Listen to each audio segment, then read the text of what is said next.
আমাদের দেশের লোকেরা অজু ভঙ্গের কারণ জানে, রোজা ভঙ্গের কারণ জানে, কিন্তু ঈমান যে ভঙ্গ হয় এটা জানে না। Al Wasatia, enjoy the Quranic message. ঈমান যদি ঠিক না থাকে যা ইচ্ছা তাই করা যায়। নামাজও পড়লেন, আবার ছেলের বিয়েতে কি করলেন, যৌতুক নিলেন, তো ঈমান কি ঠিক আছে নাকি? ঈমান আর ভঙ্গ হইব কোন সময়? আমাদের দেশের লোকেরা অজু ভঙ্গের কারণ জানে, রোজা ভঙ্গের কারণ জানে, কিন্তু ঈমান যে ভঙ্গ হয় এটা জানে না। রাসূল করিম সাল্লাল্লাহু আলাইহি সাল্লাম বলেছেন, কোনো ব্যক্তি যখন চুরিতে লিপ্ত হয় তার ঈমান থাকে না, সে তখন মোমেন থাকে না। কথা কি বুঝে আসতেছে? সে কি থাকে না? মোমেন থাকে না, কারণ মোমেন কখনো চুরি করতে পারে না। ভয়ানক ব্যাপার। তা আমার কলিজার ভাইয়েরা, এই যে যৌতুক নামের কৌতুক, কথা ছিল পুরুষেরা নারীদেরকে মোহরানা দিয়ে বিয়ে করবে, আর এখন মোহরানা ধরে, মোহরানা তো দেয়ই না, উল্টা মেয়ে পক্ষে থেকে কি করে যৌতুক নেয়। আপনাকে সিদ্ধান্ত নেওয়া উচিত ছিল যে আমি যৌতুক দেব না, আমি যৌতুক নেব না। আপনি ছেলে বিয়ে করানোর সময় আপনি 3 লাখ টাকা যৌতুক নিছেন, মোছে খুব তেল দিতেছেন, কিন্তু বাঁচতে পারেন নাই, নাতিন একটা হবে, ওইটা বিয়ে দিতে আবার কয় লাখ লাগবে? 10 লাখ লাগবে। কারণ আল্লাহর শাস্তিটা এমন, আপনি যদি কাউকে কোনো অন্যায় করেন, কারো প্রতি জুলুম করেন, এটা ঘুরে ফিরে আবার কি আপনার উপরে আসবে। আপনি বিয়ে করার সময় 10 লাখ টাকা আদায় করে বিদেশে যাওয়ার জন্য যৌতুক নিছেন, এখন বড় লোক হয়েছেন, চিন্তা করে না আল্লাহ আপনারে কয়েকটা মেয়ে দিবে, এবার 10 করে 5টা মেয়ে হইলে 50 লাখ দেওয়া লাগবে ভবিষ্যতে আপনার। আর আপনি যদি সিদ্ধান্ত নেন আমি নেব না, আমি দেব না, ফাঁক দিয়ে আপনাকে বাঁচায় দিবে কে? আল্লাহ পাক। আপনি সমাজে খবর নিয়ে দেখেন, এই সিদ্ধান্ত যারা নিতে পারছে তারাই জিতছে। শ্বশুর বাড়ির সম্পদ নাজায়েজ না, এটা ইচ্ছা, এটা তার কি ইচ্ছা, এটা তার ভাগ, এটা তার মিরাজ, এটা তার অংশ, কিন্তু দাবি করে আনা যাবে না। মোহরানা, মোহরানা দেওয়া কি নফল না ফরজ? বিয়ে করছেন কারা কারা, এটা হাত তোলেন। বিয়ে যারা করছেন হাত তোলেন, তোলেন। মুরব্বি টুরব্বি বুঝিন, হাত তোলেন, হাত নামান। মোহরানা যদি দিয়ে না থাকেন, মোহরানা যদি দিয়ে না থাকেন, হাসরের মাঠে আল্লাহর আদালতে আসামি হয়ে দাঁড়াবেন। মাপ নাই, কি নাই?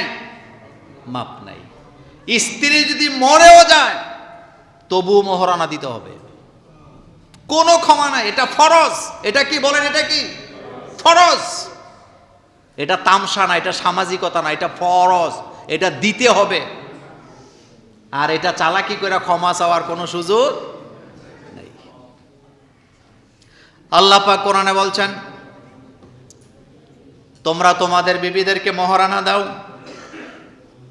আল্লাহর পক্ষ থেকে এটা ফরজ করা হয়েছে, কিন্তু আমাদের দেশে মোহরানা নিয়ে যত বাটপারি পুরুষেরা করে, শোনেন, মোহরানা ভাঙ্গা ভাঙ্গা দেওয়া যায়। যারা দেন নাই এখন থেকে মাসে 500 করে দিয়ে দেন, কিন্তু ঘোষণা দিতে হবে এটা কিসের টাকা? মোহরানার টাকা। বাঁচতে পারবেন না। স্ত্রী যদি মরে যায়, কারো মরে গেছে, মোহরানা দেন নাই, তাহলে স্ত্রীর যে সন্তান আছে তারা এই মোহরানার টাকা তাদের মধ্যে কি করবেন? ভাগ করে দিয়ে দিবেন। এরপরও ক্ষমা নাই। যদি ছেলে মেয়ে কিচ্ছু না থাকে, স্ত্রীর পক্ষ থেকে মোহরানাটা আলাদা করে স্ত্রীর পক্ষ থেকে দান সদাকা করে দিতে হবে। এরপরও মোহরানা কি নাই? ক্ষমা নাই। এটা পাবে সে আপনার কাছে। এটা ফাজলামি না, এটা কোরআনের আইন। বলেন এটা কি? এটা কোরআনের আইন, অমান্য করার কোনো সুযোগ নেই। একজন স্বামী, কিছু কাজকর্ম আছে, গত জুমায় বলেছিলাম, তা আজকে 2-1টা বলে দেই। প্রথম কথা হলো, স্ত্রী এটা আপনার দাসী নয়, এটা হলো আপনার সহকর্মী। বলেন স্ত্রী কি দাসী না সহকর্মী? আপনি তার কাজে সহযোগিতা করবেন। আধুনিক যুগে বর্তমানে যুবকরা ইসলামের ব্যাপারে খুবই সতর্ক। কোন যুবক আমাদের কাছে মেসেজ দেয় বা জানতে চায় যে হুজুর আমার মন চায় আমি আমার স্ত্রীর কাজে সাহায্য করি, কিন্তু মার জন্য, জেডির জন্য, শাশির জন্য, দাদির জন্য পারি না।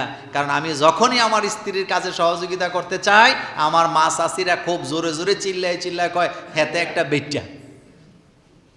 বলেনি? আপনারা বোধহয় বলেন না। আমি নিশ্চিত এখানে যত মুরব্বী আছেন, আপনার পোলা যদি আপনার পুত্রবধূর কোনো কাজে সহযোগিতা করে, আপনার মেজাজ খারাপ হয়ে যায়। আবার আপনি খাঁটি মুসলমানও দাবি করেন। মা আয়েশা বলেন, জেহাদের ময়দান থেকে রাসূল এসেছেন, আমি রুটি বানাচ্ছি, জেহাদের ময়দানের তরবারি রেখে এই তরবারি দিয়ে তরকারি কুটে রাসূল সাল্লাল্লাহু আলাইহি ওয়াসাল্লাম আমাকে সাহায্য করেছেন। কোত্থেকে আসছে বলেন, কোত্থেকে আসছে?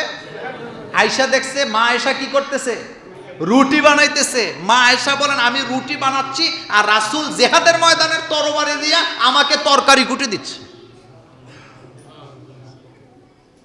জীবনে করছেন নি? করেন নাই। রান্নাঘরেই যাইতে রাজি না।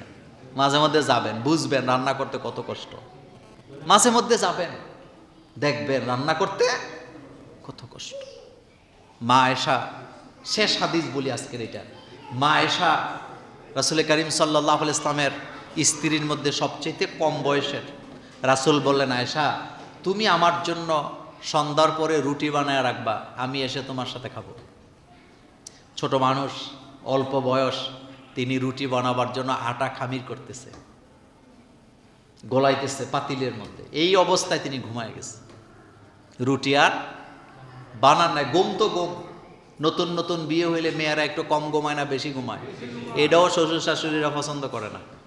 নিজের মেয়ের বেলা হইলে করে, অন্যের বেলায় করে না। একটা কথা মনে রাখবেন, মেয়েরা তার 16-17 বছর, 18 বছর, 20 বছরের একটা বাড়ি, নিজের বাপের বাড়ি সব রাইখা আপনার কাছে আসছে এবং নতুন নতুন বিয়ে হয়েছে, তার ঘুম একটু বেশি হওয়া স্বাভাবিক, অলসতা কাজ করা একটু স্বাভাবিক। কিন্তু এগুলি নিয়ে সংসারের মধ্যে অশান্তি আসেনি? জোরে বলেন, আসেনি? আছে। স্বামীর বাড়ি না, মনে হয় যেন এটা একটা জেলখানা। শাশুড়ি না, মনে হয় যেন বদমেজাজি দারোগা। এরকম শাশুড়ি আমাদের সমাজে।